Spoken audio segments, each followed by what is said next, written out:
Buenas tardes, estimados amigos. Nuevamente nos reencontramos para esta cuarta edición de La Otra Campana, en el día 9 de agosto del 2023. De esta forma, damos cumplimiento a la actualización de la situación nacional e internacional desde la perspectiva del nacionalismo y de la cosmovisión tradicional del catolicismo. Lo primero que quisiera hacer en esta tarde, si usted pasa a la segunda diapositiva, señor director, es decirle cuáles son los dos temas principales que voy a tocar. El primero, la opinión de destacados norteamericanos sobre la guerra de Ucrania. He tomado este título para expresar, porque acá hay poco conocimiento si se consulta con los medios tradicionales de comunicación de la Argentina, poca información que provenga o que tenga un tono discordante con lo que se dice mundialmente. Y en este caso yo desde hace un tiempo he encontrado a destacados, normalmente son oficiales del ejército norteamericano, retirados, que emiten una opinión crítica sobre los sucesos que ocurren en Ucrania y sobre la marcha de la guerra. Y por otro lado, también hay ex profesionales o funcionarios de la CIA, ya retirados desde hace muchos años, pero que cumplen, digamos, que tienen una visión crítica sobre algunos de los aspectos que se manejan oficialmente y por los medios de comunicación dominantes de Estados Unidos, que es decir, prácticamente del mundo. El segundo tema está relacionado con el recuerdo y homenaje a la figura del padre Julio Membiel, quien el 3 de agosto se cumplieron los 50 años de su fallecimiento. Como ustedes saben, el padre Julio Membiel fue una personalidad destacadísima dentro de los intelectuales católicos en las décadas del 40, 50 y 60, junto con el padre Castellani, el profesor Yenta y el doctor Saccheri, este último a fines de la década del 60 y principios del 70, fueron probablemente los cuatro más destacados intelectuales católicos y podríamos decir también los cuatro católicos nacionalistas o nacionalistas católicos de renombre que tuvo la Argentina. En este caso, el padre Membiel tuvo una gran obra intelectual sobre diversos temas, algunos muy controvertidos, otros que exigían una atención y un conocimiento previo que alumbraba sobre aspectos que en general acá en la Argentina no se trataban, no se discutían. Y yo diría que se desconocían absolutamente. Yo tuve la gracia de conocer al padre Membiel cuando en mi última semana como cadete del Colegio Militar, porque fui invitado por el capellán auxiliar del Colegio Militar, a conocer a estas distinguidas personalidades católicas argentinas días previo a recibirme como subteniente en el año 1964, en el mes de julio.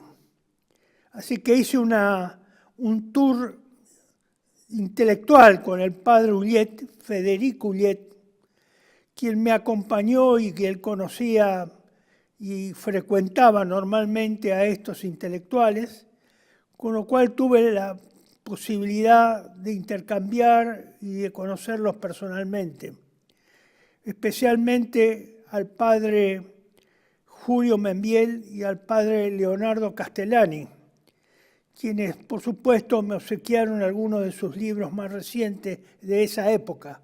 Estoy hablando de 1964. Era yo en esa época, no había cumplido todavía los 19 años. Y estaba próximo a recibirme de subteniente. No tuve otras oportunidades, pero sí seguí atentamente las lecturas de las conferencias y de libros que iba editando el padre tanto Castellani como el padre Julio Membiel.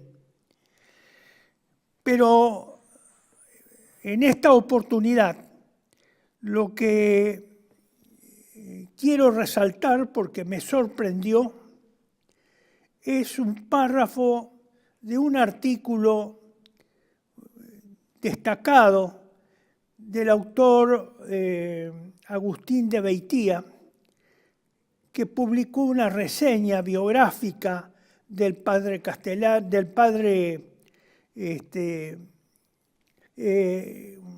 el diario La Prensa, que se publicó con anterioridad al 3 de agosto de este año. De Beitia saca un recuadro en el cual relata una anécdota que le transmitieron y de la cual yo nunca tuve conocimiento. Pocas veces se ha hablado de esos temas entre los círculos de amigos o en discusiones o exposiciones sobre el tema al respecto. ¿Qué dice esa anécdota tan particular y que tanto me ha llamado la atención? Porque en última instancia, 50 años, o no tanto, 50 años, 30 años o 25 años después, yo vengo a coincidir exactamente con estos dichos del padre Julio Membiel, sin conocer, sin haber sabido nunca cuál era su opinión en este sentido. No sé si hay algo publicado al respecto, o si él en alguno de sus escritos lo ha expresado, pero yo llego a esta conclusión porque es un pensamiento así, en la forma expresada sintéticamente, como lo hizo en esa circunstancia el padre Membiel, casi idéntico al que yo 50 años, 25 años después comencé a hablar y a ir desarrollándolo con el transcurso del tiempo hasta hasta hace muchos meses. Dice de Beitia en su artículo biográfico sobre el padre Membiel en el diario La Prensa: el padre Sánchez Abelenda, que era otro sacerdote, era muy amigo y allegado al padre Membiel, le pregunta en estando internado y gravemente, su salud gravemente afectada después del accidente que había sufrido, habiendo sido atropellado por un extraño caso, ¿no? Y extraño también el vehículo, por el chofer y el vehículo del intendente de la ciudad de Buenos Aires, donde no iba el intendente, por supuesto, pero lo atropelló acá en el centro, creo que en Corrientes y Uruguay o algo por el estilo. El padre Sánchez Abelenda, conversando ya 2 días antes de su muerte, estando ya postrado y, digamos, pero muy lúcido, le pregunta a Membiel, concretamente, quiero saber si la Argentina tiene solución. Entonces el padre Julio, dice de Beitía, le dijo su respuesta, humanamente no.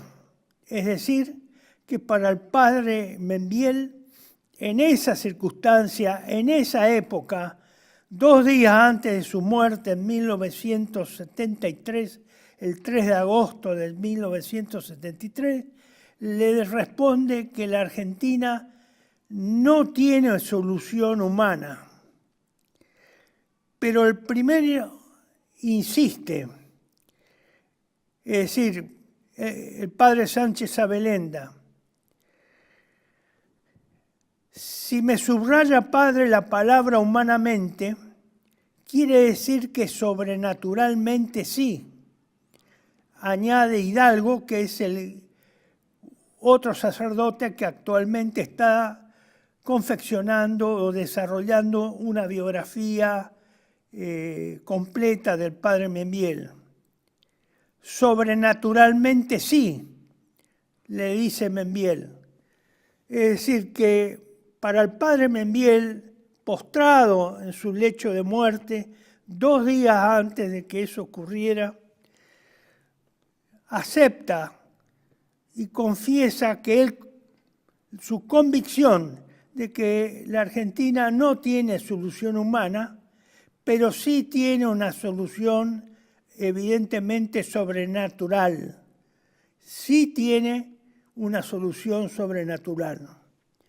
Yo me detuve, eso fue lo que más me impactó y más me impresionó del muy buen artículo de Beitía en el diario La Prensa sobre el padre Membiel. Y creo que esta confesión o esta reflexión, si puede llamarse esta reflexión, o esta advertencia que hace probablemente la última que haya esbozado en su lecho de muerte el padre Membiel, vuelvo a repetir, a mí me conmovió, porque yo vengo repitiendo casi las mismas palabras desde el año 2004, que es el primer registro que tengo de haber pronunciado una sentencia similar, que luego la fui profundizando y matizando según las circunstancias en las que íbamos viviendo desde el 2004 en adelante. No he buscado más hacia atrás, porque solo me he remitido a los ejemplares de Patria Argentina y algunos de los boletines de los centros cívicos patrióticos que se editaron antes de hacerme cargo de la dirección de Patria Argentina. Yo también comparto con el padre Membiel esto que recién ahora conozco. Yo creo y estoy convencido que la Argentina no tiene solución humana excepto un milagro de Dios, excepto que Dios ponga su mano sobre la Argentina. En este punto, el padre Membiel agrega otra frase que yo no la incluí acá, que es digamos, una aclaración que hace, porque el padre Sánchez Abelenda le vuelve a repreguntar, ¿y en qué se basa usted para decir que tiene una solución sobrenatural? Y el padre Julio le responde, por el amor que el pueblo argentino tiene y expresa por la Santísima Virgen María Inmaculada. Es decir, que atribuía la amplia devoción a la Virgen María Inmaculada por parte del pueblo argentino, esa gracia que Dios podría dispensar al pueblo argentino para esa inviabilidad de la Argentina en términos humanos. Es decir, la gracia estaba, ameritaba esa gracia por la devoción del pueblo argentino hacia la Santísima Virgen. En ese aspecto, yo este tema lo voy a volver a tocar en la próxima charla que tengamos, porque me he tomado el trabajo de revisar desde el 2001 que me hice cargo de Patria Argentina, todas las veces que tuve que expresar esta opinión, con qué fundamentos o en qué circunstancias sostenía esa afirmación. Sería muy largo hacerlo ahora y no es el motivo específico de esta exposición. Pero prometo que en la próxima reunión, en la próxima exposición, voy a tocar este tema fundamentándola, porque claro, ustedes se deben imaginar que en Argentina decir que no hay solución humana, excepto que Dios disponga la gracia de un gran milagro sobre la Argentina, es haber sacado, como lo he sacado, sotoboche, en voz baja o en murmuraciones, el título de ser un tirapálidas, de ser un pesimista, de no estar a la altura, digamos, del entusiasmo en que se encuentra o ha ido encontrándose a lo largo del tiempo el pueblo argentino.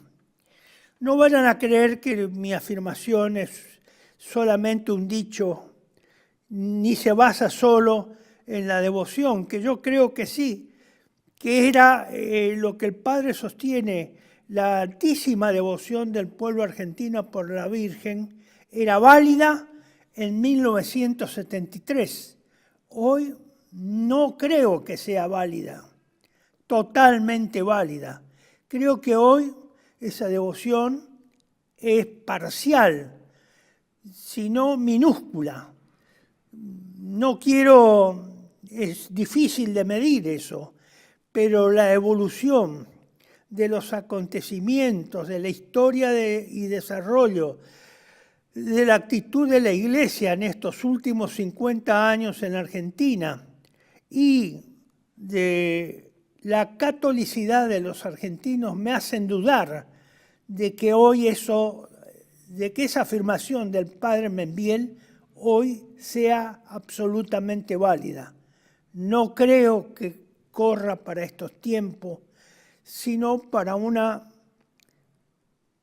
probablemente una minoría de católicos que siguen manteniendo esa devoción por nuestra Santísima Virgen, pero que yo creo, es una opinión personal mía, a pesar de la infinita misericordia de nuestro Señor Jesucristo y de Dios Padre y del Espíritu Santo, no amerita que tal vez tenga que hacer ese gran milagro, porque el pueblo argentino ha echado a Dios y a nuestro Señor Jesucristo y a su Santísima Madre de todos lados. La ha echado de la sociedad argentina. Prácticamente ese sería el término y mi convicción. Pero bueno, lo dejamos para la próxima reunión. Pasamos ahora a ver el tema que nos ocupa, que es la guerra que se amplía cada vez más. Este título corresponde a un artículo que publicó en su blog el doctor Paul Craig Roberts es un norteamericano, es un civil, ya es un hombre de edad, es un hombre mayor, fue subsecretario del Tesoro en las dos presidencias de Donald Reagan en los años 80.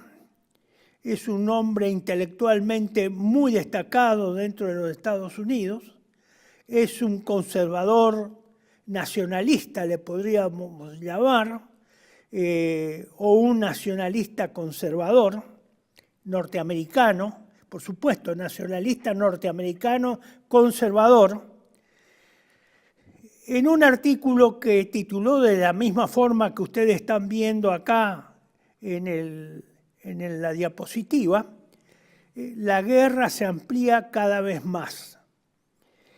El 6 de agosto, es decir, hace 3 días. Ahí ustedes tienen la dirección de email, mejor dicho, del blog de Paul Craig Robert, y en la cual ustedes pueden constatar la veracidad de lo que este señor escribió. Entre algunas cosas de su autoría, porque es un artículo muy breve, donde él cita mayormente varios párrafos de otro artículo que fue producido o de la autoría del coronel retirado norteamericano Douglas MacGregor. Este también, aunque me podría ampliar en el transcurso de los próximos minutos, donde toquemos ese tema del artículo que hace referencia Craig Robert, el coronel Douglas es uno de los militares más interesantes que yo he escuchado en estos últimos 3 años, y especialmente a partir de la guerra de Ucrania, donde lo he frecuentado sus escritos, porque presenta en general una versión o una apreciación objetiva sobre lo que estaba ocurriendo y lo que ocurría previo al inicio de la operación especial rusa el 22 de febrero de 22,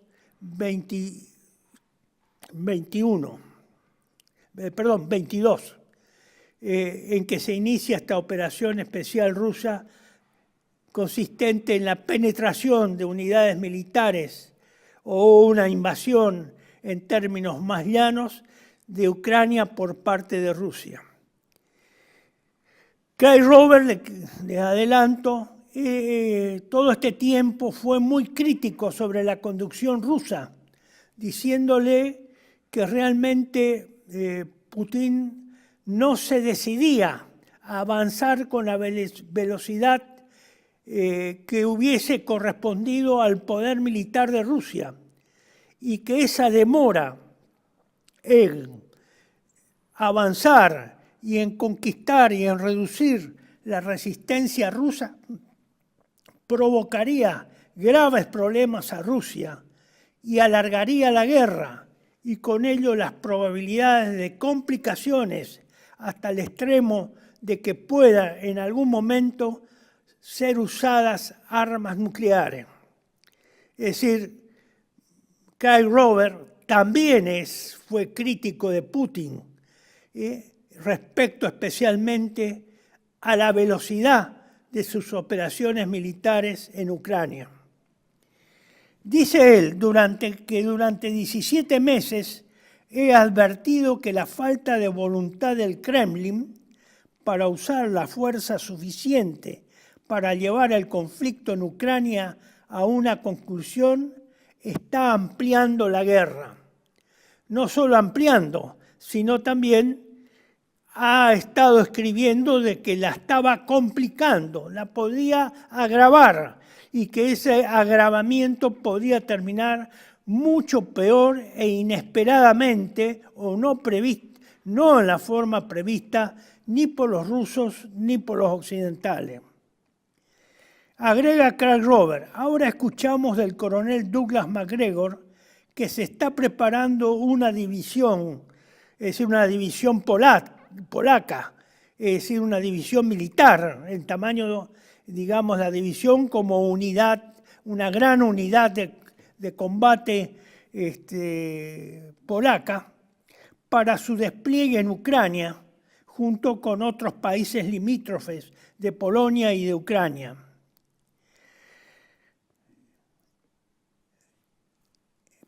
Vuelvo a repetir que Paul Kyle-Robert transcribe algunos de esos párrafos que luego comentaremos en el escrito que hace Douglas MacGregor. El coronel MacGregor está de acuerdo, esto ya es de Kyle-Robert, está de acuerdo conmigo en que una guerra más amplia está en las cartas a menos que Moscú cierre el conflicto. Finalmente agrega Roberts, terminando su escrito, con el siguiente párrafo final. Encuentro inquietante, o debería decir aterrador, que el Kremlin sea incapaz de leer a Washington y piense que el retener la intervención rusa en las partes rusas de Ucrania, es decir, el sur y este de Ucrania, el Kremlin está enviando señales tranquilizadoras a Occidente. Las intenciones de Occidente contra Rusia son inmunes a las garantías rusas. Y luego hace referencia a la dirección donde puede ser encontrado el escrito publicado por Douglas MacGregor, el coronel retirado norteamericano al que hacía referencia. Bueno, hasta aquí Paul Kyle-Roberts, este civil, exfuncionario del Tesoro, subsecretario del Tesoro norteamericano y asiduo comentarista sobre los eventos que se desarrollan en la campaña militar que emprendió el Kremlin contra Ucrania. Pasamos ahora al artículo del coronel Douglas MacGregor. El coronel Douglas MacGregor es un militar, es un coronel retirado del ejército norteamericano, es un intelectual militar o es un militar intelectual, ha publicado 5 obras, la mayoría de ellas se versan sobre problemas militares y de la historia militar, es un estudioso de la historia militar universal, es uno de los hombres que cuando expone me admira su claridad de conceptos y sobre todo no tiene ambigüedades, no tiene segundas lecturas, se expresa con absoluta claridad y valentía, y si tiene que opinar en contra, digamos, o en sentido contrario a los que expresan funcionarios militares norteamericanos actualmente en ejercicio del mando del ejército norteamericano, lo hace, y lo hace con una claridad también meridiana. Y sobre todo, y eso lo veo especialmente en los cientos de comentarios que tienen sus entrevistas o sus escritos, cientos, lo cual me llama también la atención, es lo que la mayoría de los opinadores rescatan, que es un hombre sensato y de sentido común. Cuestiones, ambas virtudes que deberían ser tenidas en cuenta como condiciones indispensables para un intelectual y para un hombre que se expresa públicamente. El título del artículo que fue publicado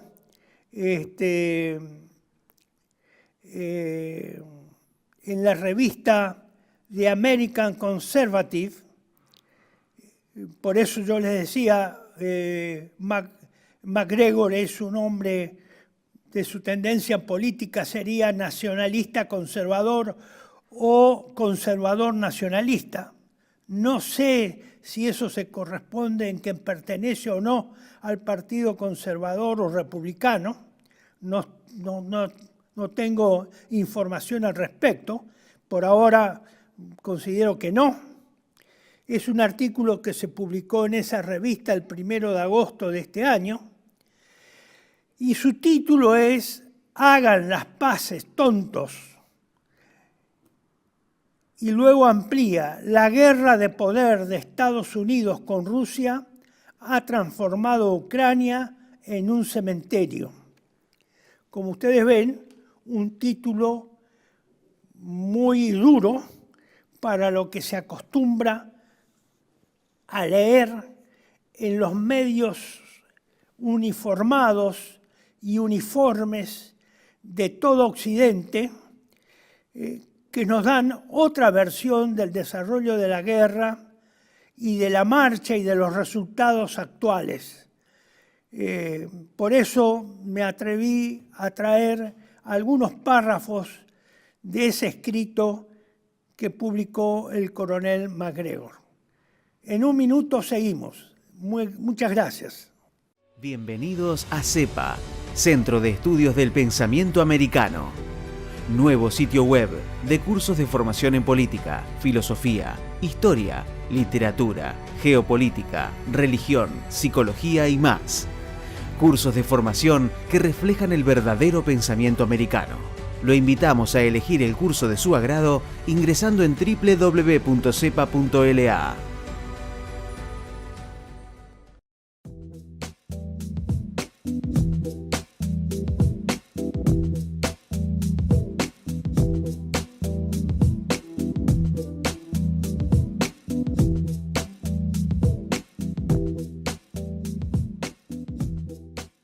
Decir siempre la verdad primero tiene un precio.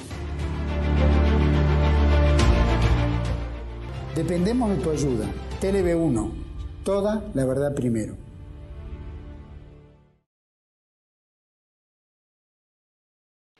El coronel MacGregor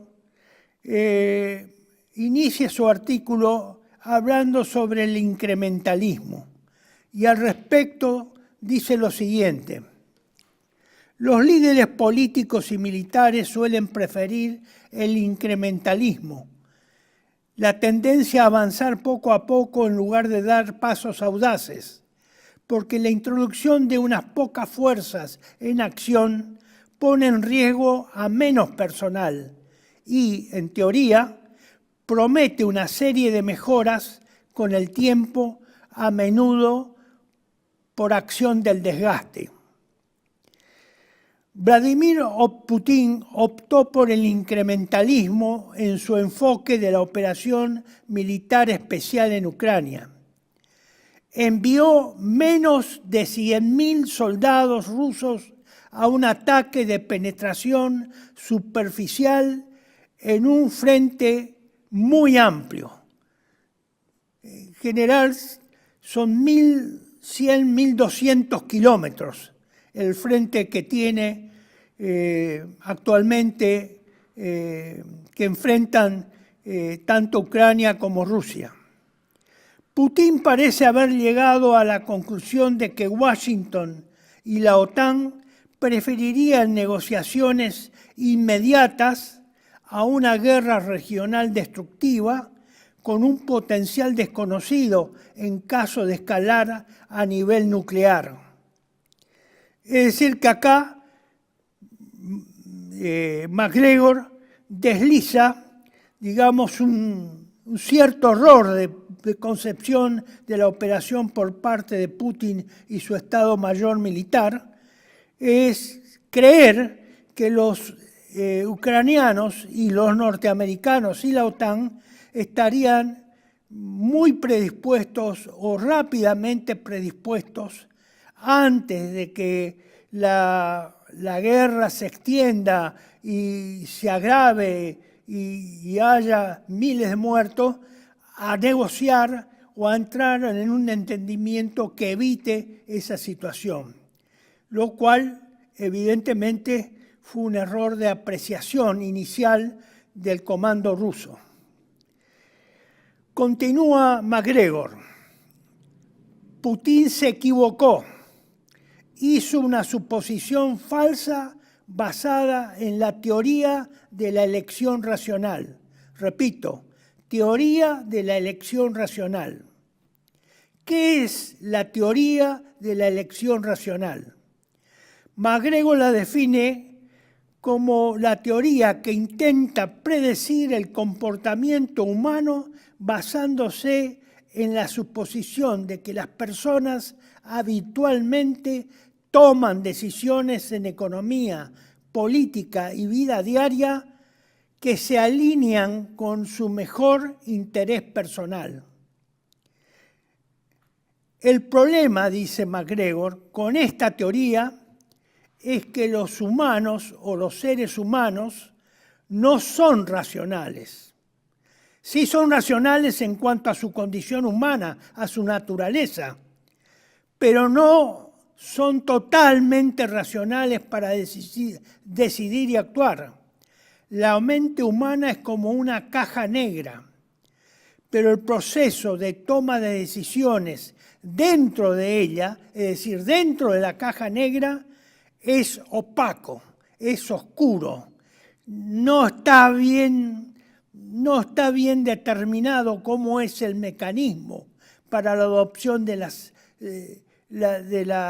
decisiones. Una vez que entra la información a esa caja negra, no quiere decir que siempre responda la resultante del análisis, de la toma de decisiones, sea consecuente con lo que entró. Salen cosas raras, y esas cosas raras, no son totalmente todas racionales. Intervienen una serie de factores que inciden sobre la conducta humana. El problema con esta teoría es que los seres humanos no son racionales. Esto hay que entenderlo bien, para todo, no solo para la guerra de hoy entre Ucrania y Rusia, sino para lo que hoy pasa en la Argentina. La mente humana es como una caja negra, pero el proceso de toma de decisiones que se produce dentro de esa caja negra es opaco, es oscuro, no se ve, no se puede determinar muy bien qué interviene, en qué forma influye, en qué proporción influye cada uno de los factores que intervienen o que se introducen en esa caja negra. La identidad humana debe ocupar un lugar destacado en la evaluación de cualquier decisión estratégica en la guerra y la política internacional. La identidad humana, es decir, aquello que nos identifica, aquello que nos hace ser lo que somos, cómo se nos conoce, es decir, cada uno de nosotros tenemos una identidad humana particular, única y diferente a la de todos los humanos. Entonces, esa identidad humana tiene un lugar destacado, infiere MacGregor, en la evaluación de cualquier decisión estratégica en la guerra y de política internacional. Washington, sin una comprensión real de Rusia o Europa del Este, subestimó que Rusia era una gasolinera con armas nucleares. Ese es un dicho muy difundido entre los norteamericanos y entre los opinadores norteamericanos y europeos. Un desprecio, una subestimación, un tener de menos a los rusos, a lo que ellos producen, a lo que pueden hacer, a lo que son y a sus concepciones intelectuales o culturales. En general, Occidente subestima y sigue subestimando, y más en términos militares, a los rusos. Eso se aprecia muchísimo en los opinadores europeos y occidentales que responden como una orquesta a su director, a un único director occidental que dice lo que debe decirse todos los días, las 24 horas del día y los 7 días de la semana. Es decir, hay una subestimación sobre la capacidad y la identidad de los rusos. El punto 3 que toca MacGregor es el cambio de estrategia rusa. Es decir, Putin se da cuenta de que se equivocó y a darse cuenta de ese error cambia de estrategia. ¿En qué consiste ese cambio estratégico? Putin, dice MacGregor, no es un tomador de riesgos, pero abandonó el incrementalismo y rápidamente reorientó las fuerzas rusas hacia la defensa estratégica, una medida de economía de fuerza diseñada para minimizar las pérdidas rusas y maximizar las pérdidas ucranianas hasta que las fuerzas rusas pudieran regresar a las operaciones ofensivas. El cambio de estrategia ruso funcionó. Ahí es asertivo MacGregor. Dice que ese cambio de estrategia, de pasar a una actitud estratégica defensiva, funcionó, fue acertado. Del error, para él, Putin llega a un acierto al cambiar de actitud estratégica y pasar a una actitud defensiva. A pesar de la infusión sin precedentes de armamento moderno, efectivos, combatientes extranjeros e inteligencia crítica para las fuerzas ucranianas, el poder de Washington está hecho añicos. Escúchese bien. El poder de Washington está hecho añicos. Señor director, si usted puede poner un poquito la pantalla completa, el texto, le voy a agradecer. Los hospitales de Ucrania están repletos de seres humanos quebrantados o quebrados y de muertos ucranianos esparcidos por el campo de batalla. Esto hay que entenderlo muy bien, señores. No es la versión rosa que escuchamos por los canales de aire o de cable todos los días en la Argentina, ni en la CNN, ni en la BBC, ni en el Deutsche Welle, ni en Euronews. Es otra la realidad. No es esa la realidad que nos cuentan esos medios, ese monopolio de medios que al unísono da una misma y falsa versión de la marcha de la guerra en Ucrania y de la relación que tienen los ucranianos respecto a su inferioridad y al grave problema por el cual están atravesando en la guerra. Vuelvo a repetir, los hospitales de Ucrania, dice MacGregor, están repletos de seres humanos quebrantados o quebrados y de muertos ucranianos esparcidos por el campo de batalla.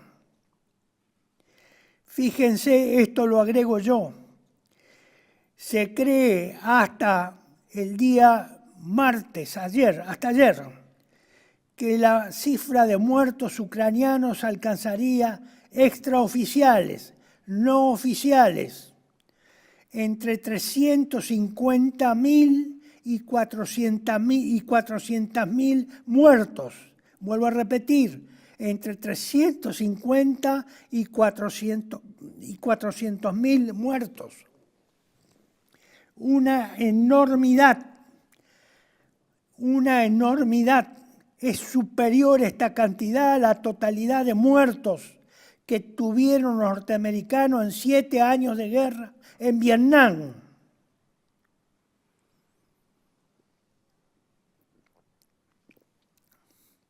En las dos últimas semanas, los ucranianos habrían tenido 25.000 muertos.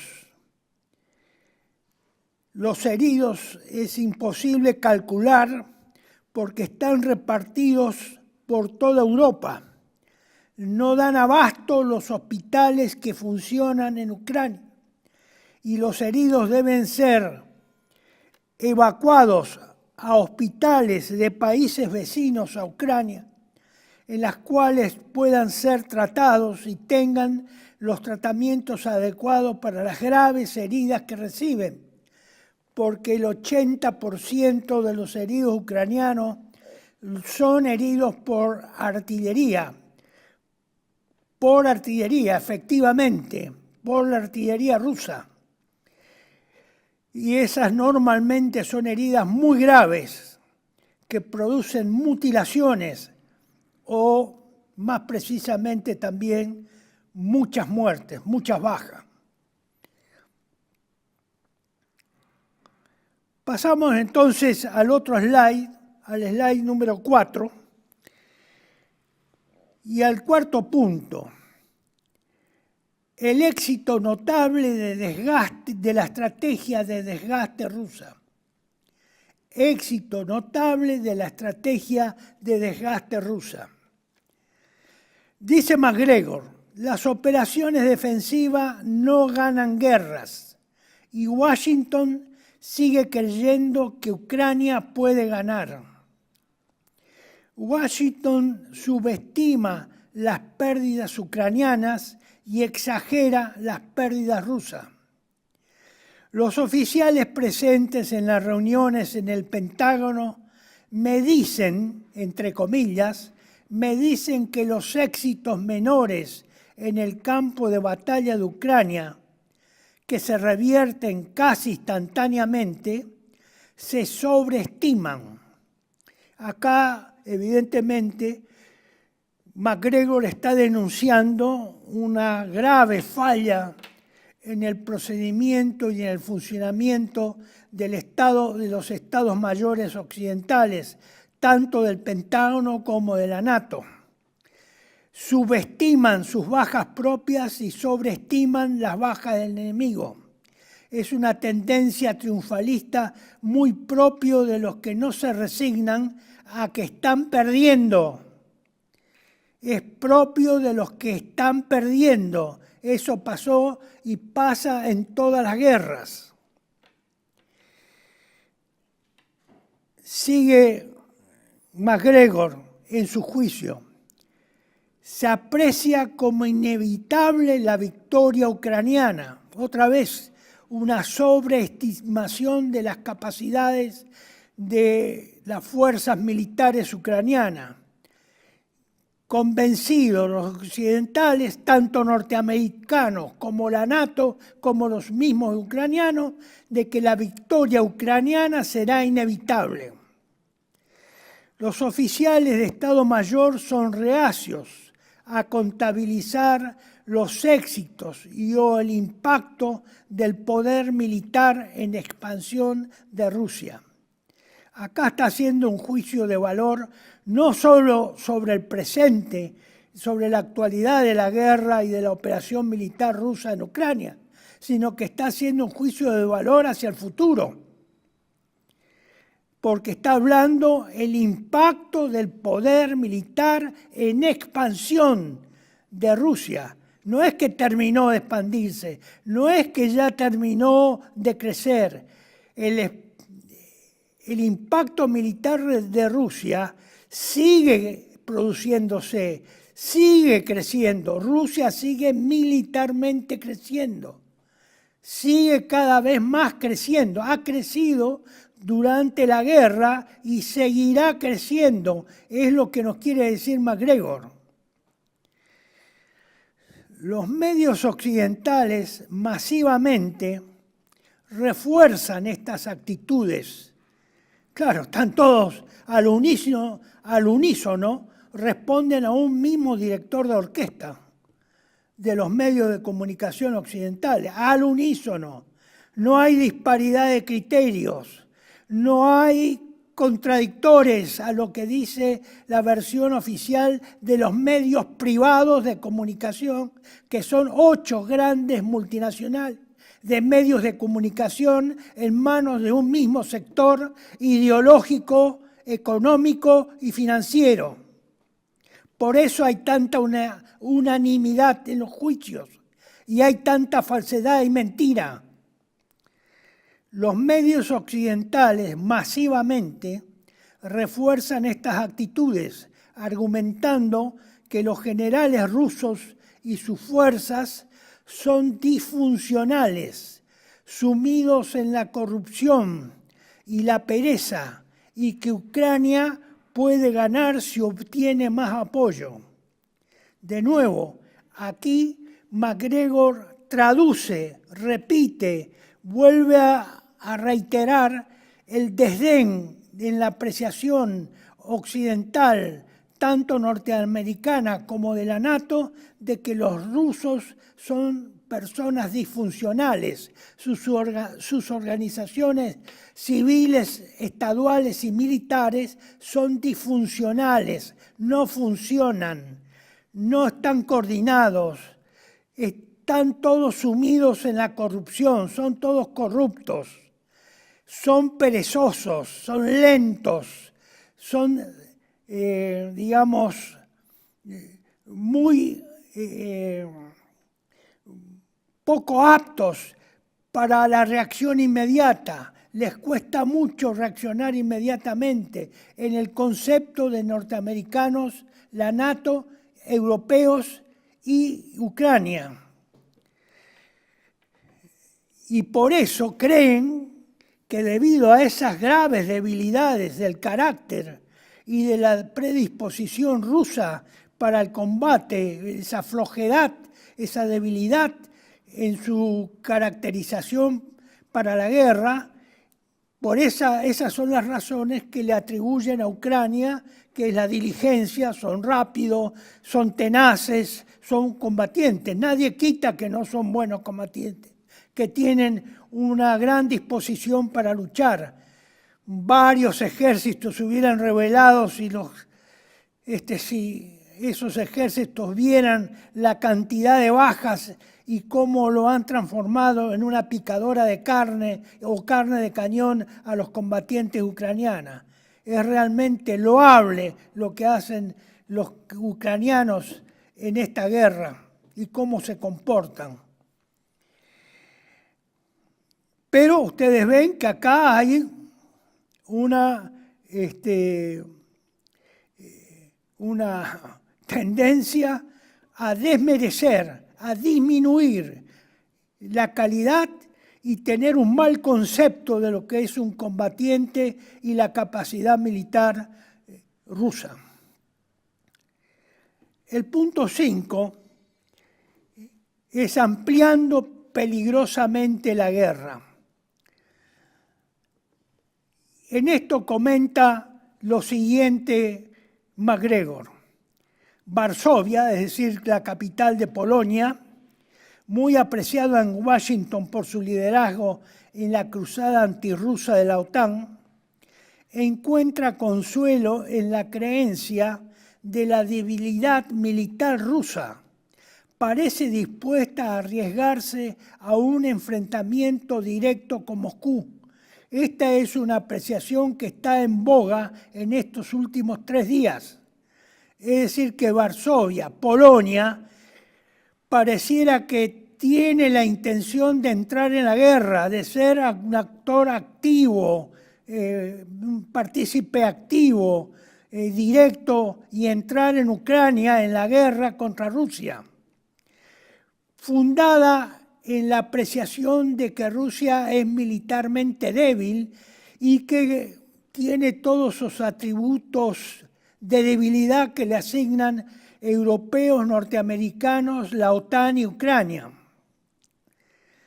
Dice MacGregor, según fuentes francesas en Varsovia, si las fuerzas ucranianas son rechazadas, los polacos pueden introducir una división, es decir, una gran unidad de combate, este año, es decir, antes de fin de año, que incluiría a polacos, bálticos y cierta cantidad de ucranianos. Es decir, un nuevo conglomerado militar. Sería el cuarto ejército que se introduce en la guerra entre Ucrania y Rusia. 3 ejércitos, el tercero está siendo destrozado actualmente, pero 2 ejércitos ucranianos ya fueron eliminados. 2, no 1. 2 ejércitos ucranianos fueron reemplazados por este tercer ejército que fue entrenado en muchas naciones de la OTAN y en Estados Unidos. Este tercer ejército es el que todavía no ha logrado romper la defensa, no ha llegado al límite anterior del campo principal de combate ruso, de la defensa rusa. Todavía están delante de la defensa rusa, no han llegado ni han roto la defensa, la primera línea de la defensa rusa. Están todavía en el campo intermedio, en la zona que se llama gris, y en donde han sido, diría, severamente castigados entre las minas, los obstáculos y el fuego de artillería, de misiles y de cohetes. Es muy probable que la cola polaca quiera mover al perro norteamericano. Acá es una figura, está diciendo la cola del perro polaco, los polacos quieren hacer mover la cola al perro norteamericano, le quieren hacer mover la cola, quieren, en otras palabras, quieren también la intervención norteamericana en Ucrania, que sería un supuesto realmente grave. Esta suposición es realmente grave y de gran trascendencia por las implicancias del empleo ya directo de armas nucleares, a la cual se vería enfrentado Rusia según su doctrina militar. Es muy probable entonces, repito, que según MacGregor, que la cola polaca quiera mover al perro norteamericano. Los polacos pueden introducir una división este año que incluiría a polacos, bálticos y cierta cantidad de ucranianos. Los polacos saben que su intervención militar en la historia ucraniana de Galicia provocará una respuesta militar tanto de Bielorrusia como de Rusia. Por favor, amplíe, señor director, ahí está. Gracias. En la historia ucraniana de Galicia provocaría una respuesta militar tanto de Bielorrusia como de Rusia, pero creen que es poco probable que las fuerzas aéreas y terrestres de Washington en Europa se queden quietas en Ucrania, Rumania y el litoral báltico mientras las fuerzas polacas pelean en una batalla perdida. Fíjense ustedes la apreciación esta de MacGregor, que yo creo que es bastante sensata.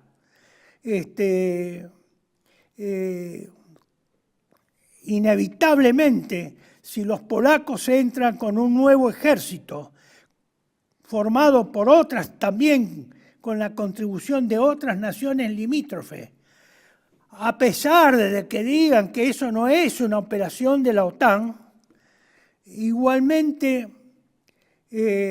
digamos, es difícil suponer que las fuerzas aéreas, terrestres y aéreas norteamericanas que están emplazadas en Polonia, en las naciones bálticas y próximas a esos estados, puedan quedarse mirando la batalla o mirando la guerra sin intervenir en forma directa, especialmente las fuerzas aéreas norteamericanas, que están desplegadas casi sobre el límite de Rusia. Entonces, esto de nuevo indica la gravedad de la situación en la que se entraría si Polonia y otros países de sus alrededores y los países bálticos pretenden intervenir contra Rusia.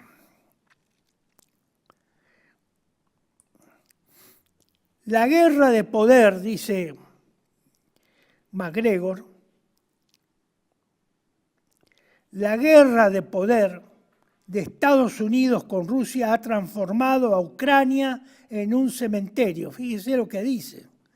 La guerra de poder de Estados Unidos con Rusia ha transformado a Ucrania en un cementerio. Satisfacer la pasión de Polonia por la guerra con Rusia alienta a Polonia a seguir el ejemplo de Ucrania.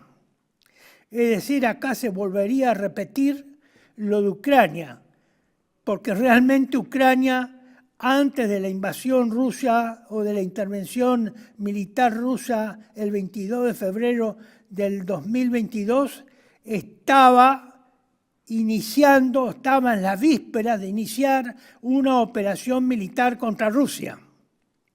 La idea misma no debe dejar a Moscú otra opción que poner todo el poderío militar de Rusia al mismo tiempo contra Ucrania, antes de que el occidente colectivo tropiece con una guerra regional. ¿Qué es lo que le está diciendo acá MacGregor? ¿Qué es lo que está insinuando? Es que Rusia debe apurarse, apresurarse, igual que Paul Craig Robert, debe apresurarse e invertir, poner en acción todo su poderío militar al mismo tiempo contra Ucrania, pasar a una ofensiva generalizada con todo su poder militar. Rusia tiene centenares de miles de tropas y unidades en la retaguardia en Rusia, que no están haciendo nada, están en reserva, esperando la oportunidad de entrar en combate. Él dice poner toda esa capacidad de combate que hoy no está interviniendo y está expectante a la espera de órdenes, ya no esperar más, antes que el occidente colectivo tropiece con una guerra regional. Efectivamente, antes que se desate una guerra regional por la iniciativa polaca y de los demás países que van a intervenir y reforzar a los ucranianos con un nuevo ejército, prácticamente es un nuevo ejército. Y remata diciendo: hagan las paces, tontos, antes de que sea demasiado tarde. Es decir, encuentren una solución negociada, negocien una paz antes de que sea demasiado tarde.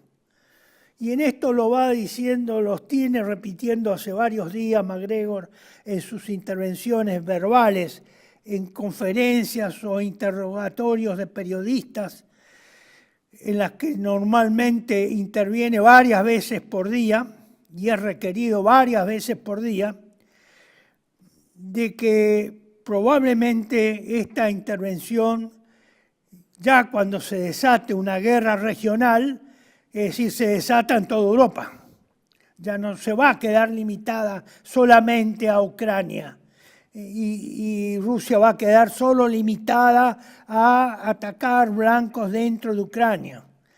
Va a ser una guerra regional, va a tener otra categoría, va a tener otra dimensión, otra intensidad. Eso es lo que está por sobrevenir si Rusia espera y trata de amortiguar, trata de no enojar a los norteamericanos ni a los europeos para que ellos no intervengan. Necesariamente va a terminar esto va a terminar en una intervención norteamericana si las cosas se dilatan, y en una intervención europea de toda la OTAN. Y esa es una guerra regional en Europa, como teatro completo, teatro total de operaciones. Y eso es lo que se debería evitar, porque eso comienza, pero no se sabe cómo termina. No se sabe cómo ni cuándo termina. Estimados amigos, me gustaría dar una conclusión. Creo que estamos en el medio de un trámite. No se puede soslayar todavía cuál de las dos opciones van a continuarse, si la versión limitada que todavía tiene, o de la guerra de desgaste de Rusia, o Rusia pasa a la ofensiva al mismo tiempo con todo su potencial bélico de un día para otro en el término de pocos días, y derrota definitivamente al ejército ucraniano antes de que pueda intervenir Polonia u otras naciones que tienen intenciones de constituirse como beligerantes en la zona occidental de Ucrania, del otro lado del río Dnieper. No sabemos, y sería muy arriesgado de mi parte dar una opinión ya. Lo que les quiero, sí les dejo la inquietud. Ustedes se acuerdan que en el 2021, en el 2020, sí, 2020, Estados Unidos salió aceleradamente de Afganistán de un día para otro. Y de repente los norteamericanos en pocos días o en 15 días o 2 semanas o 3 desaparecieron de Afganistán. Y regresaron a sus bases a Estados Unidos y a Europa. Eso puede volver también a pasar, puede volver a ocurrir, que Estados Unidos de un día para otro salga de Ucrania y tire debajo del ómnibus o de un camión a los ucranianos, como se dice en la jerga coloquial. Eso puede ocurrir, o puede ocurrir lo contrario, que amplíe su intervención a Estados Unidos y sea un actor decisivo en una nueva campaña militar y en una guerra regional europea.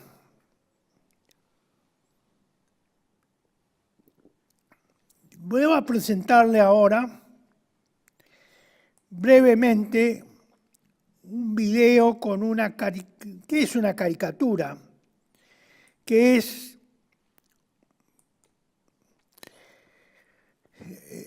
escrito, el autor es Larry Johnson, otro de los señores que tiene una visión crítica sobre la actuación anglo-norteamericana de la OTAN y europea en Ucrania contra Rusia. Él escribió un artículo en su blog el 5 de agosto, hace pocos días, 3 días, titulado «Ucrania está despertando a la probabilidad de que sea arrojada debajo del autobús de la OTAN». Vuelvo a repetir, Ucrania está despertando a la probabilidad de que sea arrojada debajo del autobús de la OTAN. El señor es Larry Johnson, es un exfuncionario de la CIA. Es un hombre que hizo toda su carrera en la CIA, es muy bien conceptuado intelectualmente, es muy bien considerado. Normalmente ha sido criticado por la izquierda y por la derecha por sus posiciones antes y previas a esta guerra o a esta operación militar rusa en Ucrania. Es un hombre con criterio independiente también y dice las cosas con mucha sensatez, con mucha valentía, con mucha precisión y es un hombre difícil de abalanzarse sobre los dichos, sobre las cosas y de tomar y de adoptar opiniones infundadas. ¿Qué dice Johnson? Es muy cortito. Los extranjeros que depositan su confianza en la promesa de Estados Unidos de respaldarlos aparentemente desconocen el destino de los vietnamitas, libios, camboyanos, afganos e iraquíes que creyeron en las promesas de Washington. Cuando las cosas se ponen difíciles, Estados Unidos dice adiós. Este hombre es un norteamericano, no es un ruso, no es de otra nacionalidad, es norteamericano, vive en Norteamérica y según él, según sus antecedentes, pertenece a una familia que combatió en la guerra de la Revolución Norteamericana y que tiene 24 muertos en esa guerra, esa familia Johnson. Es decir, no es un desconocido ni es un inmigrante reciente a los Estados Unidos. La siguiente caricatura en video es un canario en el pozo de la mina. Mientras Occidente se esfuerza por culpar a Ucrania por la contraofensiva fallida, es decir, la que está llevando a cabo desde el 4 de junio y que en 2 meses le ha producido entre 20 y 25 mil muertos, sin lograr ningún resultado, mientras Occidente se esfuerza por culpar a Ucrania por la contraofensiva fallida, algunos en Ucrania están rechazando esa narrativa al señalar correctamente que la promesa de Washington y la OTAN de proporcionarles los sistemas de armas necesarios para hacer retroceder la ofensiva rusa no es más que de boquilla, es decir, no es más que de boca, no es más que de palabra, no es más que un enunciado, una promesa. Y en ese sentido él proporciona un video. Ucrania será arrojada debajo del autobús de la OTAN. Como pregunta. Está en inglés, no hay forma de lograr la traducción. Sí está en inglés en forma escrita y es muy cortito y es probable que al ser tan básico el inglés muchos lo entiendan, pero gráficamente es un dibujo animado que se entiende perfectamente. Los que construyen las posiciones de defensa en profundidad y que van construyendo cada vez más y reforzándola es el bando ruso. Es para definir, porque al principio parece que no se sabe de qué se trata. Véanlo, señores, y lo vemos y seguimos. Ми повністю підтримуємо Україну і бажаємо їй швидкої перемоги. А також надамо всю необхідну зброю для звільнення земель від окупантів. Це саме те, що нам зараз потрібно. Дякую.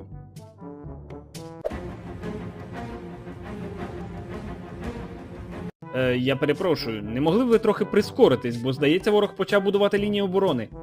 Ні, ще не час.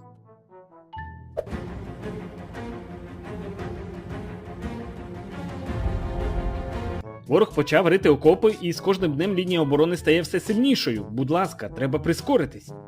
Ні, ще не час, зачекайте.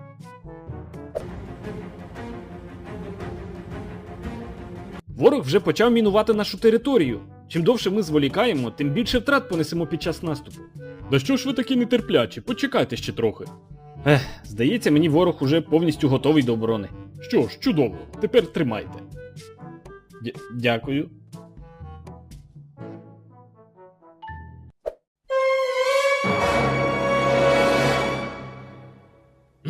Не могли б ви трохи прискоритись? Ваш наступ занадто повільний. А як на рахунок літаків? Підтримка з повітря нам би зараз не була зайвою. О, так, звісно.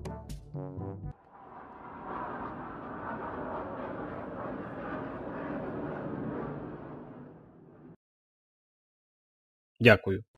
Entonces, habiendo visto este muy gráfico dibujo animado, muy crítico también, según parece procedente u originado en un sector ucraniano que es crítico a los Estados Unidos, Europa, la OTAN, que se van en promesas y no cumplen, terminamos el comentario de Larry Johnson. Sin éxito en el campo de batalla, Ucrania está optando por atacar un par de barcos rusos con drones marítimos. Estos ataques con pinchazos, sin importancia estratégica en términos de disminución del poder militar de Rusia, no tienen implicancia, no tienen significación. Sin embargo, es probable que estos ataques inspiren al Estado Mayor ruso a considerar los ataques contra el ISR de la OTAN. Es inteligencia, vigilancia y reconocimiento. Eso significa en castellano las tres siglas, que opera sobre el Mar Negro debido al papel que desempeña la vigilancia aérea occidental al proporcionar a Ucrania la inteligencia necesaria para atacar esos dos barcos rusos. Además, es probable que estos ataques refuercen la determinación de Rusia de imponer un embargo de facto a los puertos ucranianos en las próximas semanas. Acá quiero hacer una aclaración de que hay una nueva dimensión que no está tratada en el tema que desarrolló MacGregor ni Paul Craig-Rower, que es que la guerra en Rusia, esta guerra contra Ucrania, ha permitido desarrollar una nueva dimensión que no estaba debidamente explotada hasta el momento y que Rusia ha logrado integrar sus sistemas espaciales de observación, de reconocimiento y vigilancia de forma tal que a lo largo de los 1.200 kilómetros de frente prácticamente se vea todo el campo, todo, en detalle, todos los movimientos que se hacen en el campo de batalla, en la zona de combate. 1.200 kilómetros de frente, a través de la observación espacial, la vigilancia espacial y la exploración espacial. Todo, porque han logrado integrar, lo cual quiere decir que ellos ven todo. Los rusos tienen esa capacidad operacional y de vigilancia y de inteligencia, de reconocer todo, hasta el más mínimo detalle. Recuerden que siempre los norteamericanos han dicho que sus satélites llegan hasta poder detectar una botella de Coca-Cola en la Tierra. Entonces, imagínense que esto debe ser cierto. Hago esta aclaración en función de lo que acá comenta Johnson respecto a qué podría suceder con los aviones norteamericanos e ingleses y europeos que están rondando en el Mar Muerto en aguas internacionales para decretar un bloqueo de esos aparatos de vigilancia que en realidad son aviones espías y de vigilancia aérea. Bueno, seguimos. Dice Johnson, para terminar, me pregunto cuándo las casas de apuestas de Londres, es decir, donde se hacen las apuestas de caballos, de loterías, etcétera, etcétera, comenzarán a ofrecer oportunidades de apuestas que predicen la caída del poder de Zelensky o la retirada del ejército ucraniano del campo de batalla. Ese es otro marcador que predice mejor el curso de la guerra en Ucrania. Por ese motivo, yo no me animé hace unos instantes a hacer un pronóstico de qué es lo que sigue respecto a el final o lo próximo en la guerra de Ucrania y Rusia, porque estamos en un momento, digamos, de total incertidumbre respecto a qué es lo que puede pasar. Johnson, evidentemente, tiene la misma inquietud, la misma sospecha, pero él cree que las casas de apuestas de Londres, que son muy famosas y en la cual se puede intervenir desde cualquier lugar del mundo, todavía no han abierto una ventanilla que trate de si el ejército ucraniano se retira del campo de batalla definitivamente o si se hace un pacto de no agresión o un tratado de paz o lo que se resuelva en el ámbito internacional. Es decir, que esa casa de apuestas probablemente serían mucho más precisas que nosotros que estamos haciendo especulaciones racionales, lo más racionales posible, sin dejarnos llevar por la identidad humana que nos apasiona, que nos inclina y que a veces nos hace sobreestimar o subestimar ciertos factores según se trate del enemigo o de las propias tropas. Bueno, hasta aquí la situación de la marcha de la guerra entre Ucrania y Rusia. Finalmente cierro esta sesión de hoy con un recordatorio y homenaje al día 12 de agosto, que es el día de la Reconquista, y que ustedes lo pueden apreciar en esta estampa, en esta diapositiva, que normalmente hemos presentado en muchos años, a lo largo de más de 20 años, en los distintos avisos por internet, acá en Canal TV1, en el diario Patria Argentina. Siempre hemos hecho una conmemoración, un recuerdo, un homenaje por los muertos, el descanso eterno de las almas y de los combatientes que murieron en la reconquista y defensa de Buenos Aires. Lo hemos hecho siempre. Hemos suspendido eso durante los años, estos 2 años de suspensión de actividades por motivo de la pandemia. Y lo vamos a hacer también este año. No lo vamos a hacer. Vamos a seguir, digamos, recordándolo de esta manera, por varias razones que sería largo exponer todos los fundamentos. Solo la cito. En primer lugar, el ambiente interno argentino no se presta para una celebración de este tipo, porque estamos en plenas elecciones, el 12 cae sábado.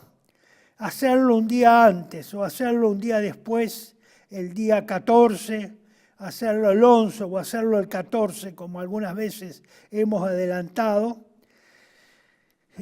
sería en estas circunstancias, en las actuales, sería muy riesgoso y a veces sería una tentación al diablo, porque hay mucha agresividad, hay mucho descontrol en las reacciones y hay mucho aprovechamiento de cualquier circunstancia por parte de los actores políticos de la partidocracia argentina.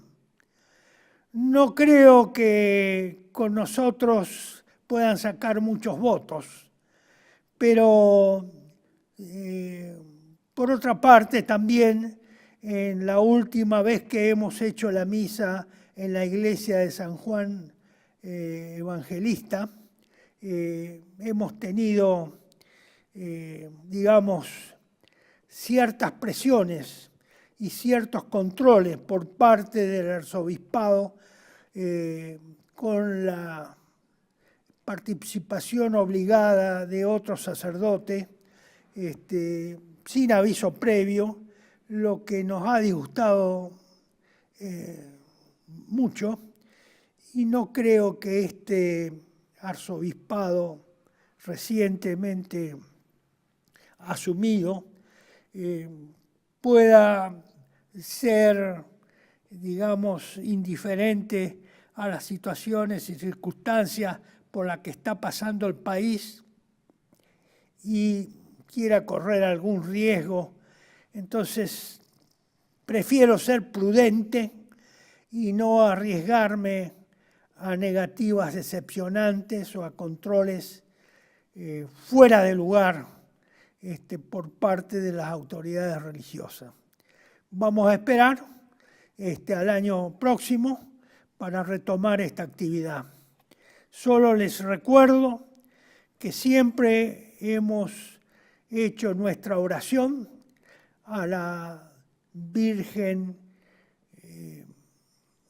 de la Reconquista y Defensa de Buenos Aires, que es la imagen que ustedes ven acá y que la hacíamos originariamente frente a la misma imagen que está en la iglesia de Santo Domingo. Acá en la iglesia de San Juan Bautista la hemos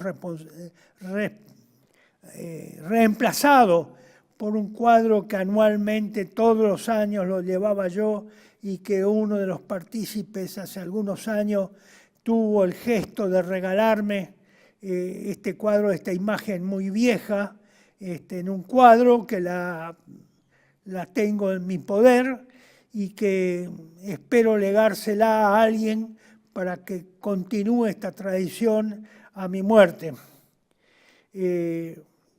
Recuerdo también que frente a esta puerta que ustedes ven acá, si usted la puede agrandar a la imagen, señor director, es posible que la veamos mejor, frente a la puerta custodiada, esa puerta de reja custodiada por dos patricios en la última misa que realizamos en el año 2019, esa puerta de la clausura de las Clarisas, ahí se paró Liniers, de este lado, es decir, del lado donde están los patricios, y habló con las monjas de clausura, las clarisas que estaban en ese momento en el convento, del otro lado de la reja, y el día 11 de agosto de 1806, pidiéndole que recen por el triunfo de las armas argentinas, que en las primeras horas de la mañana del día siguiente, el 12 de agosto, iniciarían su ataque a la guarnición inglesa para reconquistar la ciudad de Buenos Aires. Ahí estuvo parado Liniers, ahí fue a rezar Liniers. Liniers no tuvo vergüenza de ir a rezar como algunos gobernantes tienen. Ahí es donde se postró y pidió a nuestras monjas que rezaran durante toda la noche por el triunfo de las armas de nuestra nación naciente o que estaba por nacer con la sangre de los argentinos que iba a ser derramada para expulsar a los ingleses del territorio nacional. Solo les pido que tengamos un minuto de reflexión, de recuerdo, el 12 de agosto, y para aquellos que puedan, asistan a la misa en forma individual. No ahí, no necesariamente tiene que ser ahí, en cualquier lugar de la Argentina, en cualquier pueblo, en cualquier ciudad, en cualquier iglesia que se preste a conmemorar y facilite que en nombre de la salvación eterna y el eterno descanso de las almas de los combatientes y heridos de la reconquista y defensa de Buenos Aires, se haga este homenaje individual, pero que en general es universal, en la medida que esto pueda ser visto, seguido y practicado por miles o millones de argentinos. Ojalá eso fuera cierto, ojalá eso se pudiera hacer, ojalá Dios lo permitiera, porque de permitirse eso, de realizarse de esa forma y de cumplirse eso, se cumpliría el pronóstico o el deseo del padre Julio Membiel en su lecho de muerte de que Dios haría un milagro, de que Dios haría un milagro por Argentina, que humanamente no se podría hacer nada, pero que sí Dios, la voluntad de Dios nuestro Señor, sí podría mover y cambiar la situación y el alma de los argentinos para que emprendan su epopeya de reconquista de una nueva independencia nacional. Y eso es lo que debemos pensar en este 12 de agosto, de la reconquista de una nueva independencia nacional. Porque, señores, hay algo muy triste en nuestro nacimiento como nación. Vean ustedes esta imagen en la plazoleta de Cruz Alta, donde fue tirado junto con los otros fusilados. No está ahí, ¿no, señor director? Ahí está. En esta imagen que la tomé hace algunos años, ahí en Cruz Alta, ahí en la provincia, en el sur de Santa Fe y Córdoba. Ahí fueron llevados los restos, después de los fusilados en Cabeza de Tigre, a unos kilómetros de ese lugar, y depositados en una fosa común frente a la iglesia de esa pequeñísima localidad, diría ese poblado, porque no sería ni siquiera un pueblo, un poblado, una aldea de Cruz Alta. Esa es la plaza donde estuvieron enterrados en una fosa común durante 52 años y luego fueron rescatados y el general Liniers fue repatriado a España para ser enterrado definitivamente en Cádiz, en el cementerio de los héroes navales de España. Ni siquiera acá el libertador de la ciudad de Buenos Aires tuvo una muerte digna y un entierro digno. Ni siquiera sus pobres huesos pueden reposar en la ciudad del cual fue su libertador. La primera liberación de la Argentina, la primera libertad de la Argentina. Solo hay un monolito del Rotary Club con la placa donde se lo recuerda a Liniers y a sus compañeros fusilados. Y de otras muy pocas instituciones, pobrísimas. Esa es la placa del Rotary Club, nada menos que del Rotary Club. En este lugar descansaron durante 51 años los restos mortales de Liniers, Allende, Moreno, Concha y Rodríguez, ejecutados en las proximidades de Cabeza del Tigre el 26/8 de 1810. En su 158 aniversario, el Rotary Club recuerda este trágico suceso 26 de agosto de 1968. Parece que no hubo tiempo, no quisieron, nadie se acordó, nadie más fue por ahí, desde el 68 en adelante. Parece más de 50 años, más de 50 años. No hay nada que a los argentinos les recuerde quién fue su libertador, su primer libertador, el general Santiago de Liniers. Los combatientes y muertos en unas jornadas tremendamente sangrientas de la reconquista y defensa de Buenos Aires de 1806 y 1807 parece que no significan nada para los argentinos. Por eso yo no creo en la identidad, que hoy la identidad nacional argentina sea equivalente o igual a la que pensó o pensaba en su momento y Lecho de Muerto, el padre y el respetado y admirado padre Julio Membiel. Creo que las condiciones cambiaron, creo que la Argentina cambió y por eso creo que Dios puede obrar un milagro, pero no veo mérito para que Dios lo haga. Y si Dios lo hace es por un súper milagro, como toda obra de la misericordia de Dios.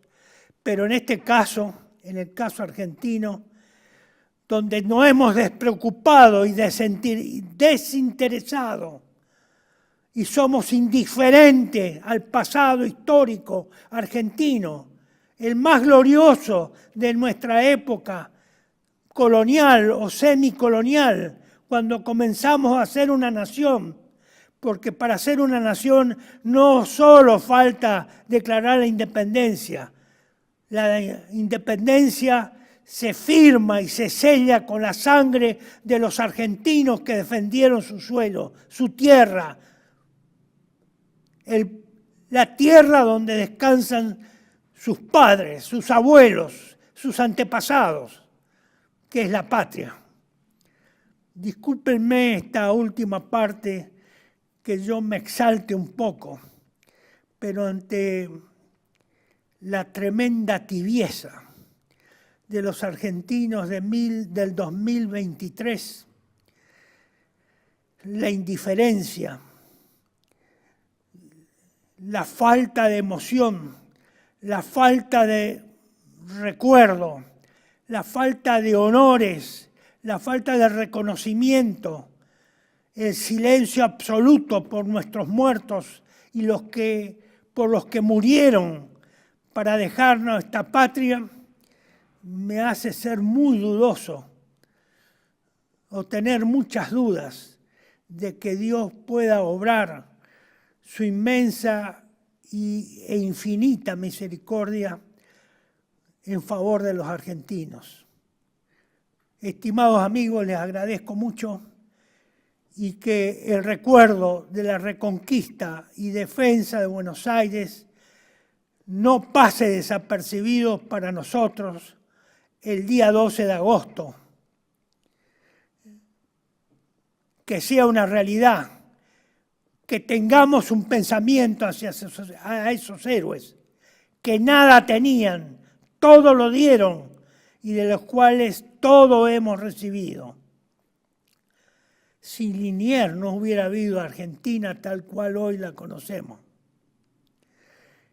Por eso, y esto a lo mejor está fuera de lugar decirlo con palabras coloquiales o de uso común, la Argentina nació en 1810 mal parida, y la sangre de Liniers todavía requiere un desagravio de los argentinos, un desagravio público de todos los argentinos, más de 200 años después de esos hechos. Todavía ese desagravio no lo hemos hecho. Por eso el destino de la Argentina es tan incierto, tan poco seguro, y pareciera ser que todo indicaría que será poco feliz. Pidamos a Dios y a la Santísima Virgen, María Inmaculada y especialmente a la Santísima Virgen del Rosario, de la Reconquista y Defensa de Buenos Aires, que se apiade de nosotros y que nos extienda su misericordia a pesar de nuestras graves faltas, graves deficiencias, grandes debilidades y falta de amor hacia el pasado. Será hasta la próxima. Muchas gracias.